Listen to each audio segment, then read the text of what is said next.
Hello everyone.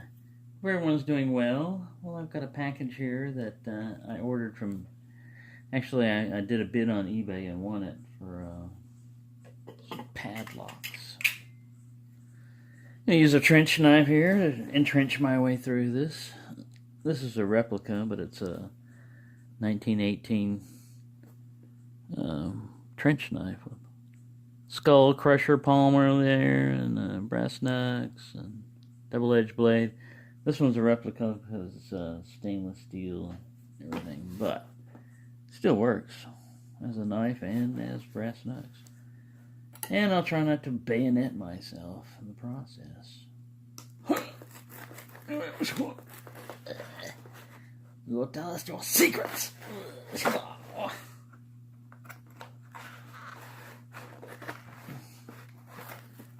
Right, prepare to go with the top. Man, that was a bloody war. World War I. They were using ancient tactics against modern weapons and getting slaughtered. A line march against machine guns.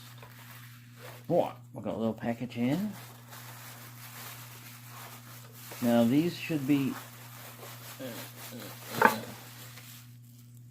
there's nothing hiding in there. Yeah, I don't see anything hiding in there. Get this bag out here. Feel another one. Easter egg hunt. There we go. 3 of them are supposed to have keys, and one of them doesn't have a key. What's really good about a key is you can make your picks or whatever perfectly. You know, you can match up the levers exactly and just improvise whatever the hell you want to improvise, you know. It's always good to have keys for a lot, just to study them and stuff. I think this is the one that doesn't have a key, but it might be. Yeah, this one's supposed to have a key. Attached to it, yeah. It's a very old Yale and Town lever lock. You can tell it's the older type because it has the old logo here. Doesn't spell out Yale and stuff like that. You don't sit it like that. Turn it like this. Probably have to help it. There we go. Pretty cool. Man, you can tell. I'll probably clean this one a little bit. I mean, not like super polish or anything. I mean, it has a pretty nice old patina to it, but look at that, how bright it could be. Right, so that's one Yale. On the bayonet, another one.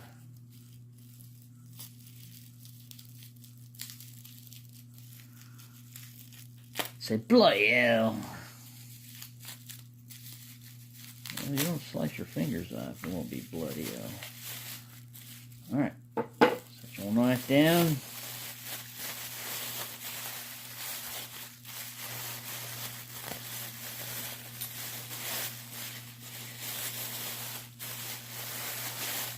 Where are you? We know you're in there somewhere. Voila! Ooh, now this one's very nice. Pretty cool Yale. Another one of those lever type of locks. Let's see if we can get him open with a key first. I'm going to try to make or design a pick. See, that's why I had this here. I thought, you know what? Sometimes attention to... Oh, it's gonna work. I think it might work. It feels like it's engaging. All I gotta do is use the longer end. That'd be funny if this worked.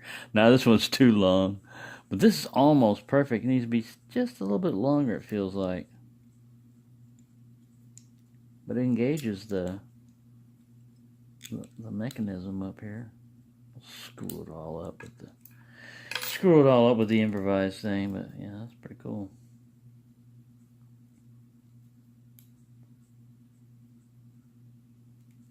Get out there, we can't make this a decades-long video. People got things to do. People to see. Moist trap.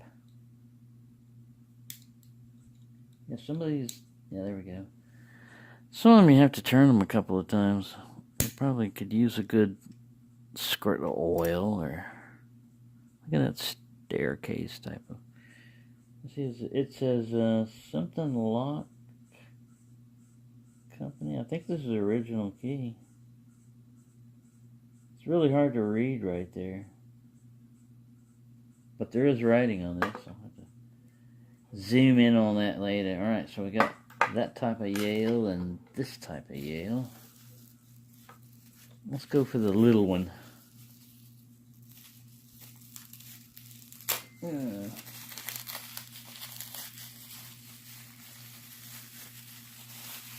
Alright, you can set that down now.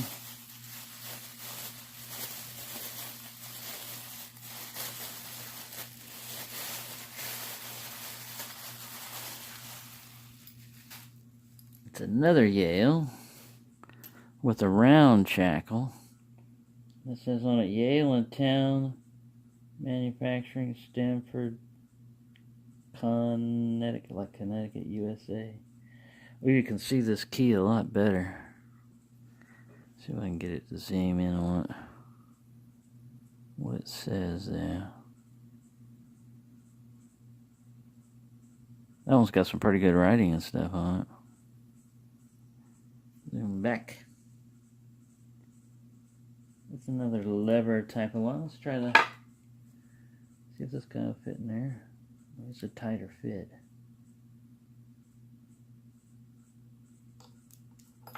Almost. I felt something. Not quite. You're a bit short, mate. You need to be a bit longer.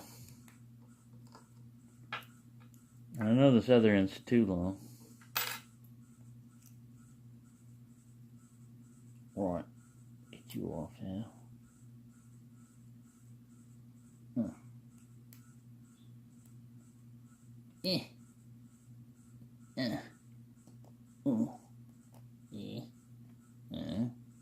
There we go. Right. Stick your pie in there. 10.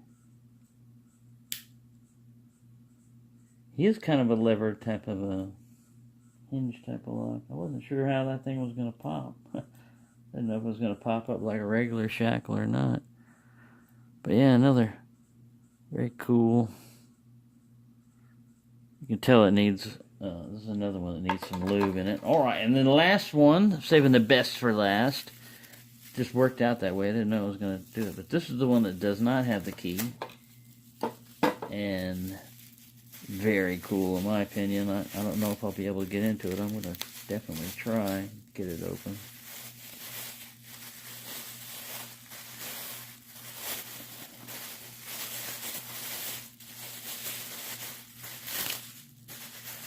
I believe this one's from these are all really early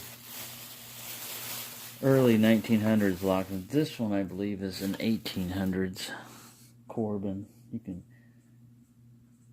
It's either been carried a lot and worn, exposed to a lot. I see a US something like a 2, like a 22.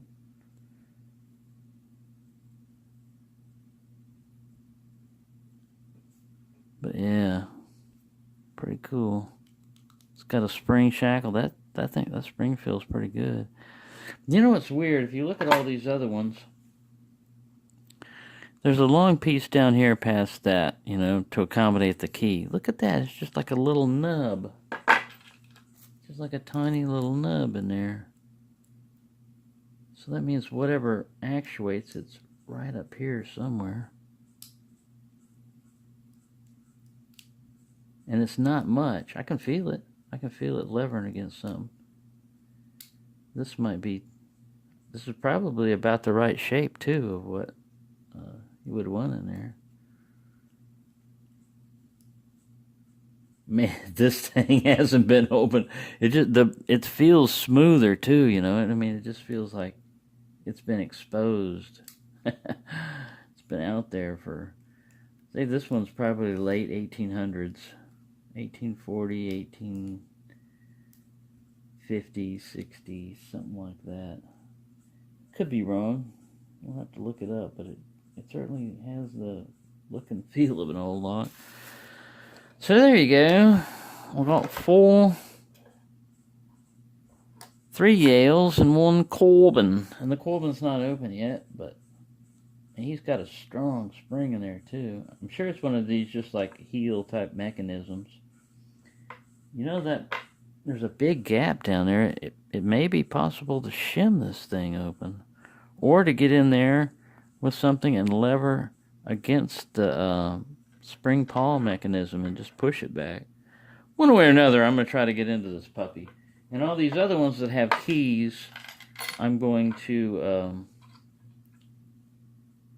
try to come up with something that will work as an improvised pick against them and try to pick them open. So there you go. Hope you enjoyed the little locks, the blast from the past. I love these things. This one, it's a good thing that I increased my max bid and everything on eBay, because the seller had it listed pretty low. It was like $11 plus shipping for these guys, and I set my bid up to 25, and it's a good thing because that's what it went up to. It went up to 25. I think I went like 25 or some crap like that. I had a slight reserve, but I couldn't go much more than that. And because I also had to pay shipping, but cool, very well. I'm glad I got this bid. Very cool locks, and I'm gonna have fun playing around with them. So thank you for watching, and happy picking, everyone.